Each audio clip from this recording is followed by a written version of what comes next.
Hello my friends, you see we have some of the positive news coming straight from the front lines. Again, in Dnipropetrovsk direction, Ukraine gains more ground, and previously Ukraine counterattacked in Ivanivka, liberating this village, while Ukraine expanded the success behind the very important river. It was the natural obstacle, so I was not really sure whether Ukraine is capable to penetrate this one, but the expansion of the gray zone really shows the Ukrainian army success in Dnipropetrovsk and partially in Donetsk region as well. So Pidubna, Zirka and Grushkivska, I think three of the villages are with Ukrainian army presence, and they are now in a gray zone. While still the biggest village in this region is Kamar. Russia doesn't use it as the supply hub, but they send some of the infantry groups there. They accumulate the forces, or they try to bypass Ukrainian positions with their infiltration attacks. Well, here they're not that active compared to Konstantinivka and Gulay-Pole, but still the general idea for Putin in this war is to occupy territories. And you see how it is happening, not always in the Russians' favor. There are some of the places where Russia is successful, but not over here. Ukraine in Dnipropetrovsk direction, also in Zaporizhia, took an advantage over Russia. It's visible, I guess, even for the Russian military bloggers, because they also share interesting maps. We're gonna look at them also in today's video. And let me show you on this wider perspective, where is it happening. So Kamar village is here. This is the Ukrainian territorial gain, and some of the Russian drones are flying, confirming the presence of the Ukrainian armed forces in Grushkivska.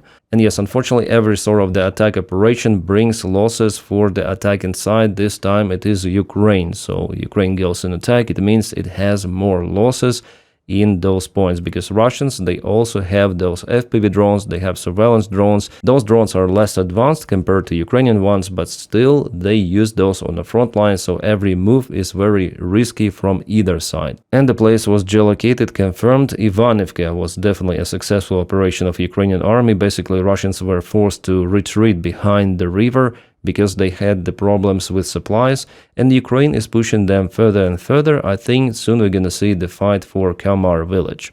But for Kamar it's gonna be difficult because it's behind the Mokry Yali river, and this river is kind of wide, but there are some of the shallow places where Ukraine might try to cross it. Well, we'll see. Also, it depends on the weather. If it is really hot, the river is usually not that strong or not that deep. My friends, just a reminder, as usual, press like to this video just right now and also subscribe for the channel. Obviously, if you can, you may support my job also on Patreon and on membership of YouTube channel. Thank you so much for that. You are making this content possible. You're awesome, and now let's continue with the video. Plus, one more area where Ukraine is successful is this part of Dnipropetrovsk, Zaporizhia and partially Donetsk Oblast. Russians are telling about the new Ukrainian counterattack in this area. Let's check out their military maps. Yeah, the Russian maps are a little bit messy, but according to them, Ukraine created some sort of the stronghold in Ternova village. So here is the zoomed in image over here, and Ukraine has expanded the territorial gains towards Novogrigorivka, which is in Donetsk Oblast. This is the gray zone, and they also show how Russia tries to counterattack, but the situation for them is like that. Also, Ukraine has the attack vector towards Privolye and Slatke. And I see that Russia put this attack vector towards Pokrovsk, which is like colored in red, but no. Russians are actually far away from Pokrovsk. There was one attack. Yes, it happened, I think, a couple of months ago, or maybe the last months. A small Russian infiltration group went to Alexandrovka, which is close to Pokrovsk, but there were just two of the Russian soldiers who were imprisoned by Ukraine. Mainly here, Ukraine has an advantage over Russia, and it is visible also for the Russian military bloggers, which is outstanding. But at the same time, I am sure that the Russian High Military Command, they do not read those bloggers, they do not read those maps. For them, they have their own maps, and they show it's everything in red.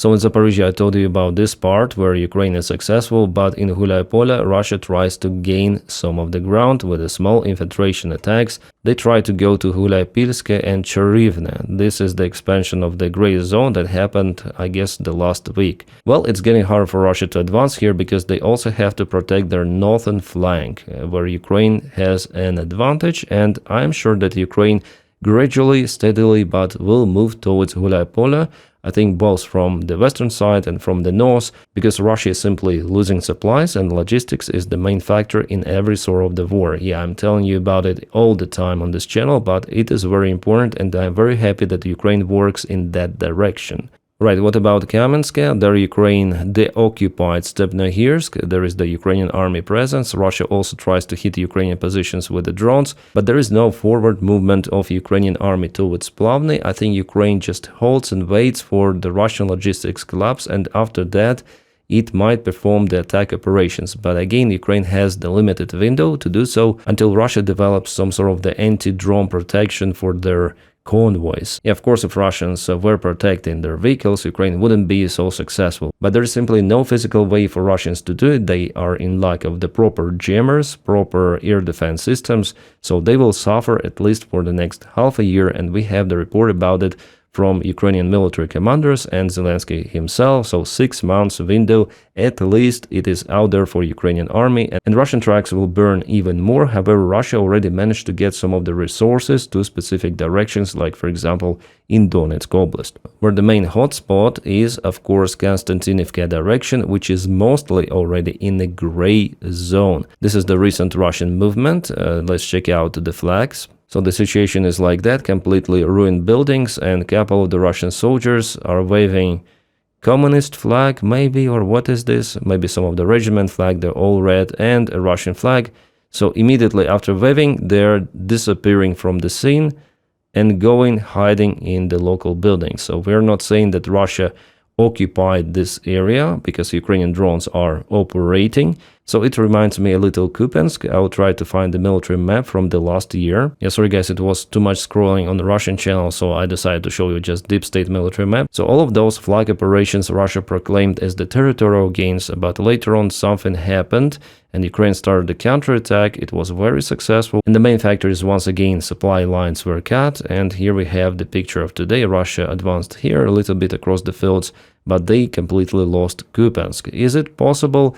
In Konstantinivka, I'm not sure, because you see Russia has significantly better bridgehead and the war obstacles are not that decisive compared to Kupiansk. Plus, if Kupiansk was the secondary direction, still Donbass is the main target for Russia and they send everything they have to Konstantinivka, at least right now. And for this reason, in the short and middle range perspective, they will occupy Konstantinivka. I'm sure about it, but in the long term, if Ukraine is that successful with strikes on Russian logistics, Russians will start to lose territories even in Donbass. You know guys, sometimes I heard the question, Dennis, do you believe that Ukraine is capable to liberate all of the territories till the borders of 1991? Well, I would change that question a little bit. I would say whether Ukraine is capable to cause some of the destruction of the Russian regime, and yes, Ukraine is doing it even right now. By hurting Russia really badly at the front lines, yes, still Russia gained some of the territories, but compared to what it was the last year,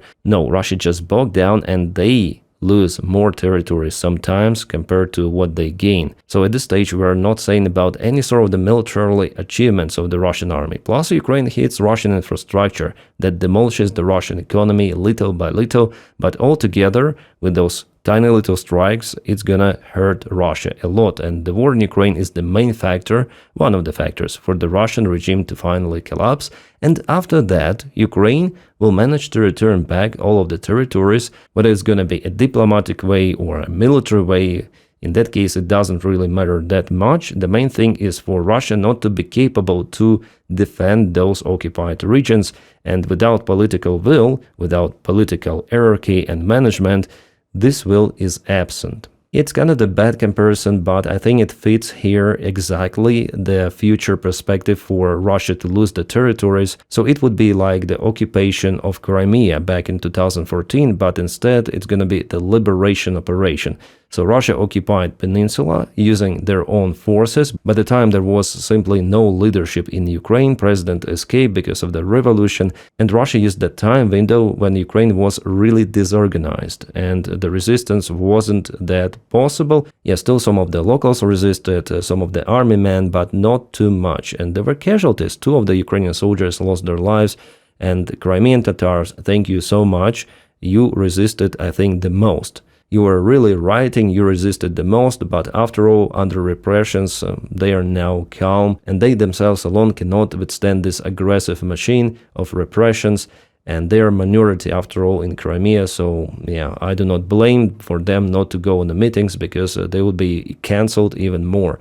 But potential future resistance perspective in Crimea is out there. Like, there will be lots of the volunteers who would fight in the future liberation operation of Crimea. By the time the Russian elite is absent or it is clashing between each other, and I'm sure that it's gonna be like that. And it may also lead not just to liberation of the Ukrainian territories, but also to the civil war in Russia, like for example, Northern Caucasus, it may spark once again. Alright, let's go back to the front lines. There is one more direction where Russia is propelling a little bit. We're speaking about Alexandrivka, which is now fully in a gray zone. There is the confirmation of the presence of the Russian infantry groups. And I would say from all of the defense lines, this is the least protected from what I understood. Well, Liman, it was just a flag operation, but here in Alexandrivka, it's the different stuff, and Russians, little by little, they're occupying more ground here in Slavyansk direction, which is in general not a good thing, but Ukraine has robust defense lines near Slavyansk, so Russians may take more territories till this river, but behind it, at least this year, they will not be capable to cross. Alright, more about the Zaporizhia direction. We have the information coming from Vasylivka that Ukraine hit the local bridge there, so Ukraine cancels Russian supplies towards Kamensk, and Ukraine is getting ready probably for one more strike or jump to deoccupy more territories. So this is the bridge in Vasylivka. It was kaboomed by the aviation gliding bomb strike. Well, this bridge was hit before by the drones, but with this aviation strike, of course, it is no go. So Russians wouldn't be capable to send reinforcements and supplies. Absolutely outstanding. And we already have the confirmation from Michael, so this is the strike on the bridge. The bridge was cut by Ukraine, and the next bridge, well, Russians will have to use secondary roads. It was one of the main roads, E105 towards Kamensk, and yeah, Russians will struggle without this one. And the secondary roads, well, they're tiny little, and Ukraine may also concentrate the drone strikes on those secondary ones. And I would say that there are also perspectives for Ukraine to liberate a nuclear power station, because this region is suffering without supplies, so Ukraine has to wait for some time, and maybe it might start the landing operation towards the station, without the actual fights on the territory, but Ukraine may cut the Russian group in Energodar and force them to surrender. Or just allow them to leave positions, some sort of the goodwill gesture that Russians already done lots of the times before. And why am I so optimistic? Because look at the strikes on bridges, on Russian tracks. Definitely they have problems. There is a big chance that Russia may start to lose ground absolutely massively. And this is Ukrainian drone Luftwaffe group. They show the compilation of how they kaput Russian vehicles, Russian storages, Russian supplies, and all of the roads are under their surveillance and later on under the strikes. Boom, kaboom. Yeah, Russia definitely has issues with fuel. And you see the secondary road is here. And that's the very special thing about this war in Donbass, because the terrain there is very flat. That allows drone operators to spot objects very far away. For both sides, yes, for Ukraine and Russians, but Ukraine has better drone technology. So yeah, that's the new compilation from one of the Ukrainian drone units. Вони погрузились, хлопці, які були там, допомогли і стартанули. Okay, one more evacuation operation of the Ukrainian ground drones and Ukrainian drone operators. They took two of the local people from the gray zone. They were under the constant strikes. They were hiding in the basements. Their house was destroyed. There was an old man, really old. Yeah, not even elderly, he cannot walk, but he was delivered at the proper place. This evacuation operation was done brilliantly, but again, locals should think ahead and evacuate themselves before they appear in the gray zone, and Ukraine announces evacuations regularly if Russia moves somewhere. But you know, for locals, sometimes they prefer to stay until their houses are being totally destroyed. This Russian convoy was completely busted. I cannot show you everything what happened there, but this is crazy. It's the first time I see those kind of the losses at once. I guess since 2023. The main thing that those are happening behind the front lines further away. Russians are not ready for those strikes and they still group their forces and vehicles in the convoys, so they become an easy prey for Ukrainian drones. Alright guys, I know that there are many more news, but I don't want to make this video ridiculously long, so I'm gonna film one more video today, so stand by for the next update in a few hours. My friends, please support my job on Patreon if you can, and the link for it is in the video description right below. Also, you may join the YouTube membership by pressing button join. Thank you so much for making this content possible. And my friends, don't forget to press a like to this video, subscribe for the channel. I wish you all a peaceful sky wherever you are and have a great time.